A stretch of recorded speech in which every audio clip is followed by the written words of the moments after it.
Morning students, मैं जय पाटिल एक नई वीडियो में आप सबका स्वागत करता हूं। हमने जो थर्ड नंबर चैप्टर चालू किया है उस थर्ड नंबर चैप्टर का आज का तीसरा वीडियो है और बहुत बहुत बहुत बहुत इंपॉर्टेंट वीडियो है। और इतना इंपॉर्टेंट वीडियो क्यों है, इसके पीछे का एक रीजन है, क्योंकि इस लेक्चर में हम स्टार्ट करने वाला एकदम फ्रेश टॉपिक, इसका नाम है सेक्सुअल रिप्रोडक्शन। तो सेक्सुअल रिप्रोडक्शन है बच्चों, इस सेक्सुअल रिप्रोडक्शन को अभी हम स्टार्ट करने वाले हैं। अभी जैसे ही बायोलॉजी बोला जाता है, साइंस पार्ट 2 बोला जाता है, तो सब मतलब ऐसे अंदर से रेडी रहते हैं कि कब ये टॉपिक चालू और हमको भैया ये परम ज्ञान मिले। लेकिन ठहरो ठहरो, सेक्सुअल रिप्रोडक्शन जो रहता है बच्चों, वो सेक्सुअल रिप्रोडक्शन दो तरह का रहता है। एक सेक्सुअल रिप्रोडक्शन दो तरह के मतलब दो तरह के ऑर्गेनिज्म में होता है। एक सेक्सुअल रिप्रोडक्शन एक इस तरीके का सेक्सुअल रिप्रोडक्शन है, सेक्सुअल रिप्रोडक्शन जो कि होता है प्लांट्स के अंदर, और इसी तरीके से सेक्सुअल रिप्रोडक्शन किसके अंदर होता है, एनिमल्स के अंदर होता है। तो आज की जो लेक्चर, इसमें हम प्लांट वाला सेक्सुअल रिप्रोडक्शन देखने वाले हैं। मन थोड़ा सा उदास हो गया रहेगा, लेकिन अभी क्या करें, एनिमल वाला सेक्सुअल रिप्रोडक्शन भी देखेंगे उसमें भी मजा आएगा। लेकिन फिलहाल प्लांट वाला तो कवर कर लेते हैं। तो स्टार्ट अपना टॉपिक, इसका नाम है sexual reproduction. Process of formation of new organism after the fusion of male gamete and female gamete is called as sexual reproduction. Sexual reproduction include two steps: gamete formation and fertilization. भैया notes तो आपके सामने, running notes आप निकाल सकते हो, पूरा का पूरा छाप के लेना है, बस दूसरा कुछ दिमाग के अंदर दही करने की जरूरत है। एक सेक्सुअल रिप्रोडक्शन की डेफिनेशन बोली है कि सेक्सुअल रिप्रोडक्शन अपने को तैयार करना है भैया, क्योंकि अपने को कौन चाहिए, अपने को चाहिए बेबी।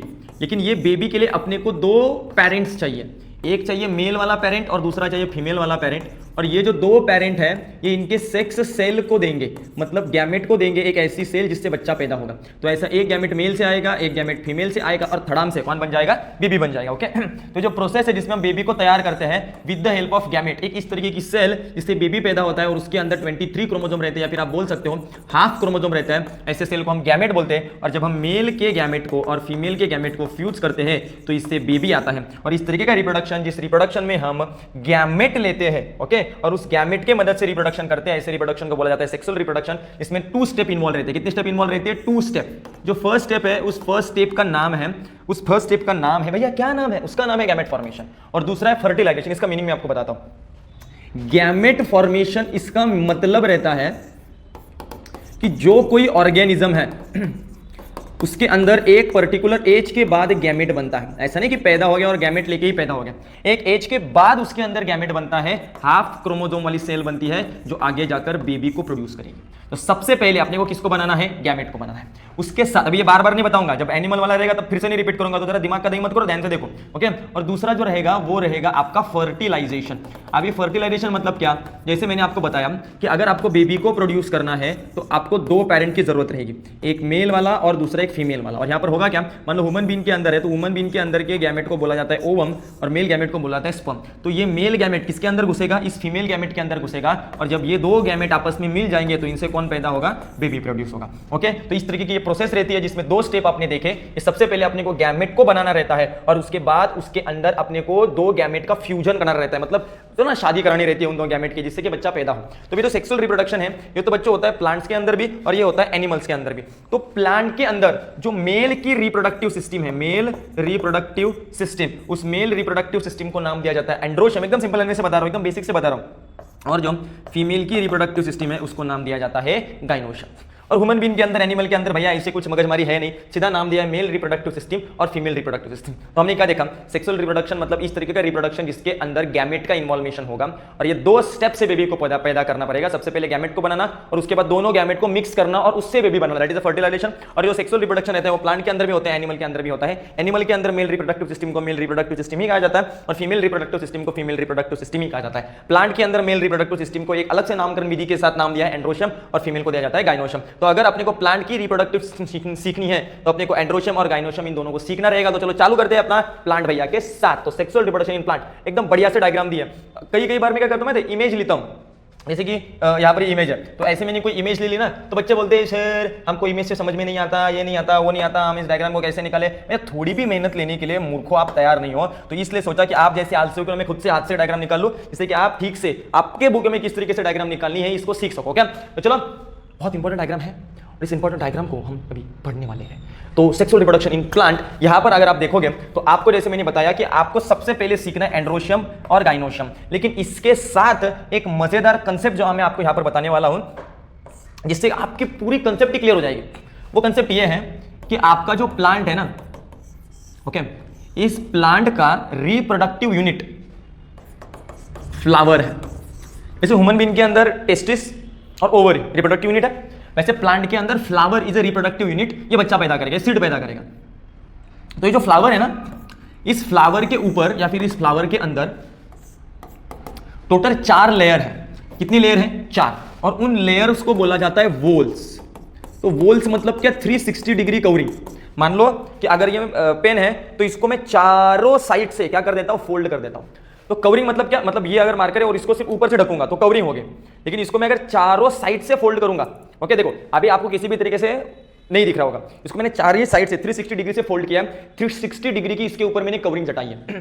तो इस कवरिंग को बोला जाता है वोल्स। तो एकदम सिंपल है, कोई भी एक पार्ट रहेगा उसको आप 360 डिग्री से कवर करोगे, उसको हम बोलते हैं वोल। तो ऐसे टोटल 4 कवरिंग जो है, ये 4 कवरिंग से आपके प्लांट को कवर किया जाता है, मतलब 4 वोल्स हैं। ओके, एक first covering that is calyx, second covering that is corolla, third covering that is androecium और fourth covering that is gynoecium.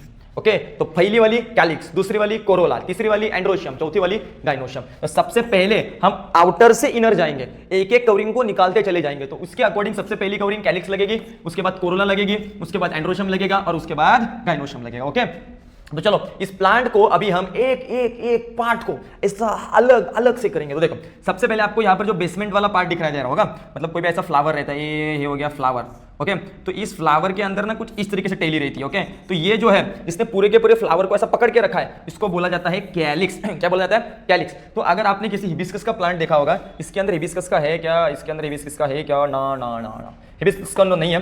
लेकिन फिर भी अगर आपने एक ऐसा प्लांट दिखा रहेगा तो उसके अंदर जो है बराबर जो ग्रीन ग्रीन से यहाँ पर ऐसा पार्ट रहता है, तो जो ग्रीन ग्रीन से ऐसा पार्ट है, मान लो ये ऐसा, ओके, और यहाँ से आपका ऐसा फ्लावर चालू हुआ रहता है। तो ये अगर एक रहेगा, एक मतलब एक वाला ग्रीन का पार्ट रहेगा, तो उसको बोलते हैं सेपल्स। लेकिन ये ऐसा हिबिस्कस को 5 रहते हैं, 5। तो ये ऐसा अगर 5 वाला स्ट्रक्चर है, मल्टी वाला है, तो इसको हम बोलेंगे कैलिक्स। तो अगर ऐसा एक सिंगल स्ट्रक्चर रहेगा तो इसको हम बोलते हैं सेपल, और ऐसे बहुत सारे सेपल एक साथ करेंगे तो इसको हम बोलते हैं कैलिक्स। तो कैलिक्स ग्रुप के लिए बोला जाता है, राइट, और सिंगल के लिए वर्ड पूछा जाता है सेपल। तो ये आउटर प्रोटेक्टिव कवरिंग रहता है जिसने आपके फ्लावर को पकड़ा हुआ रहता है। ग्रीन कलर का होने की वजह से ये फोटोसिंथेसिस के लिए भी क्या करता है? मदद करता है। वीडियो बड़ी होगी लेकिन डिटेल में होगी। उसके बाद जो पंखुड़ियां रहती है, मतलब किसी भी फ्लावर की पंखुड़ियां जो रहती है, उस पंखुड़िया को हम बोलते हैं कोरोला। अगर वो एक पंखुड़ी है तो उसको हम बोलेंगे पेटल, और अगर बहुत सारी पंखुड़ियां हैं तो उसको हम बोलेंगे कोरोला। एकदम सिंपल है, एक पंखुड़ी है तो पेटल, बहुत सारे पंखुड़ियां है तो कोरोला। अभी आपको मालूम है जो पंखुड़ियां रहती है ना वो अलग अलग कलर की रहती है। अभी आप सोचो हम अच्छे अच्छे कपड़े काय को पहनते रहे ताकि लोग हमारे तरफ अट्रैक्ट हो।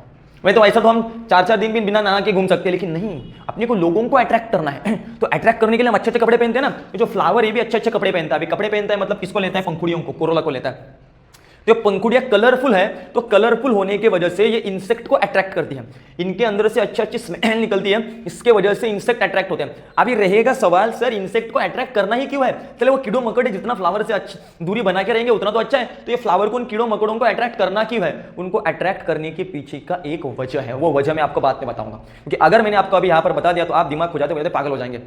तो फिलहाल ये मान लो कि पंखुड़िया जो है, कोरोला जो है, वो उन पर्टिकुलर इंसेक्ट को अट्रैक्ट करते हैं। दो प्रोटेक्टिव कवरिंग होगी, कैलिक्स, कैलिक्स के अंदर पंखुड़िया मतलब कोरोला, और उस कोरोला के अंदर अब एक बहुत इंपॉर्टेंट चीज रहेगी, और वो इंपॉर्टेंट चीज क्या है मैं आपको बताता हूं। That is male reproductive system and female reproductive system. तो दो सिस्टम है, ये सिस्टम आपको ये बताने के लिए मदद करेंगी कि किस तरीके से इस प्लांट के अंदर रिप्रोडक्शन नामक प्रोसेस होती है। अभी देखो ये फ्लावर जो है ना, इस फ्लावर के आजू बाजू में आपके डंडियां दिख रही होंगी, ओके, और ये डंडी ऐसी डंडी, ओके।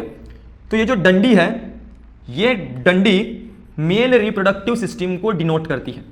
और अब ये जो डंडी है, इस डंडी को अगर आप ध्यान से देखोगे, थोड़ा जूम करके हम इसको देखेंगे ताकि आप ठीक से समझ पाओ। तो जो डंडी है, ये आपको डंडी कुछ इस तरीके से दिखाई दे रही होगी, ओके। ये है डंडी और इसके ऊपर ये इस तरीके से स्ट्रक्चर है। ये है डंडी और इसके ऊपर ये इस तरीके से स्ट्रक्चर है, ओके। तो अभी ध्यान से देखो, जो डंडी है, इस डंडी को बोला जाता है फिलामेंट। क्या बोला जाता है? फिलामेंट। क्या बोला जाता है? Filament, okay. डंडी को बोला जाता है फिलामेंट।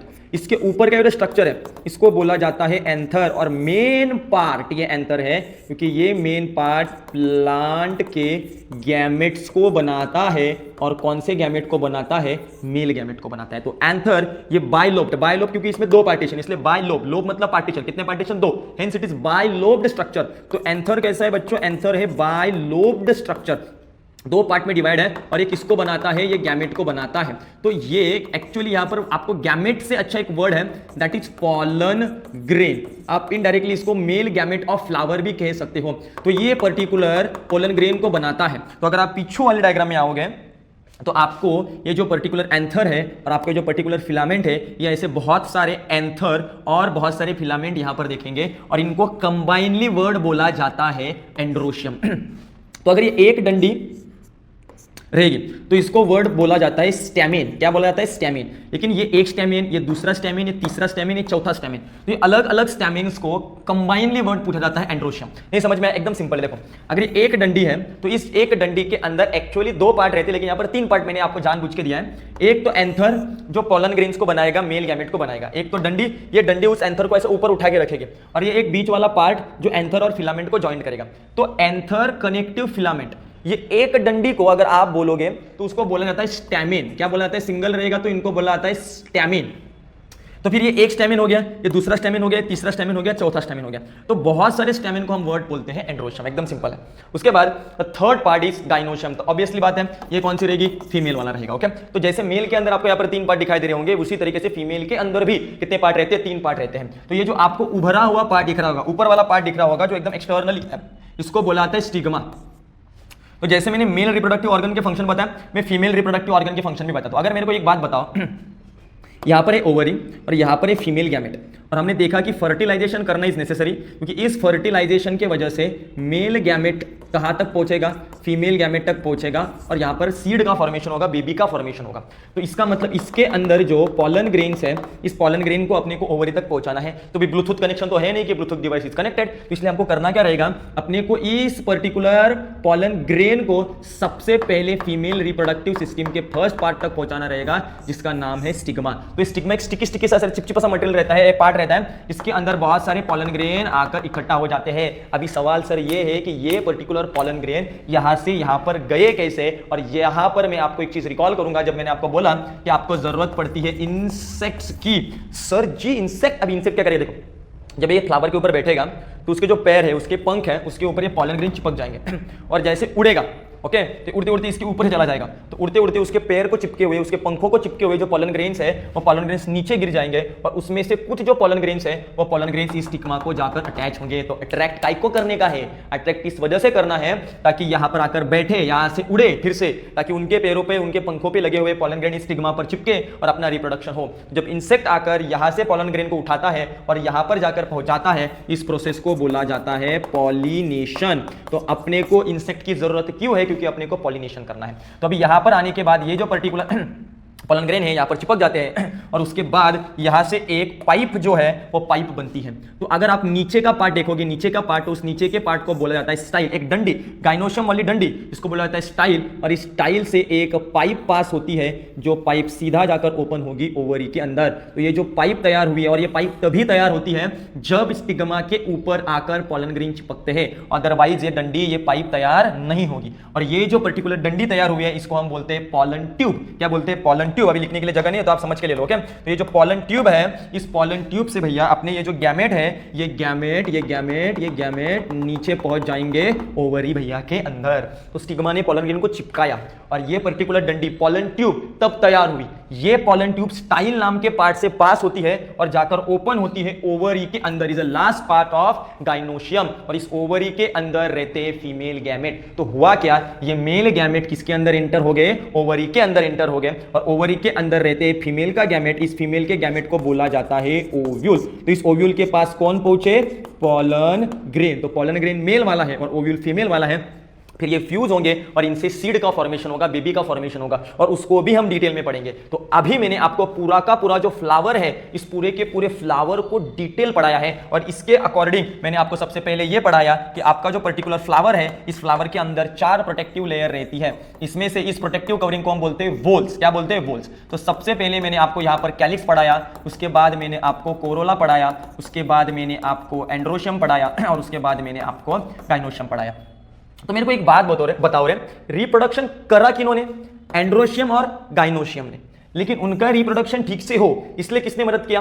कैलिक्स ने और कोरोला ने। तो मेन कौन है? एंड्रोशियम और गाइनोशियम। तो इसके लिए इन्हें बोला जाता है इसेंशियल वोल्स। वोल्स मतलब लेयर, इसेंशियल मतलब ये चाहिए ही चाहिए, इनके अलावा रिप्रोडक्शन नहीं हो सकता। लेकिन रिप्रोडक्शन के लिए मदद करने वाले कैलिक्स एंड कोरोला है, इसलिए इनको बोला जाता है एसेसरी वोल्स, जो मदद करते। तो फंडा समझ में आया? कैलिक्स कोरोला रिप्रोडक्शन के लिए मदद करते हैं, तो इसलिए उनको बोला जाता है एसेसरी वोल्स। और एंड्रोशियम और गाइनोशियम पार्टिसिपेट करते हैं रिप्रोडक्शन में, इसलिए उनको बोला जाता है इसेंशियल वोल। एकदम मजेदार कंसेप्ट है ना, इसेंशियल वोल मतलब क्या? जो इन्वॉल्व है। कौन इन्वॉल्व है? एंड्रोशियम और गाइनोशियम। जो इन्वॉल्व नहीं है, जो मदद करते हैं, उनको बोलते हैं एसेसरी वोल्स। कौन है एसेसरी वोल्स? कैलिक्स और कोरोला। तो मैं अगर आपको यहां पर सवाल पूछता हूं कि कितने एसेसरी वॉल एक कंप्लीट फ्लावर के अंदर रहेंगे, तो आपका जवाब कितना आएगा? 2, एक कैलिक्स और एक कोरोला। ओके, और ऐसे एंड्रोशियम गाइनोशियम मेजरली कितनी मिनिमम होने चाहिए? 2 होने चाहिए। तो एकदम सिंपल से कंसेप्ट है। उम्मीद करता हूं कि यहां तक आपके दिमाग में भूसा नहीं भरा, आपके दिमाग में कंसेप्ट फिट हो गई रहेगी कि मैंने आपको फ्लावर के बारे में क्या पढ़ाया है।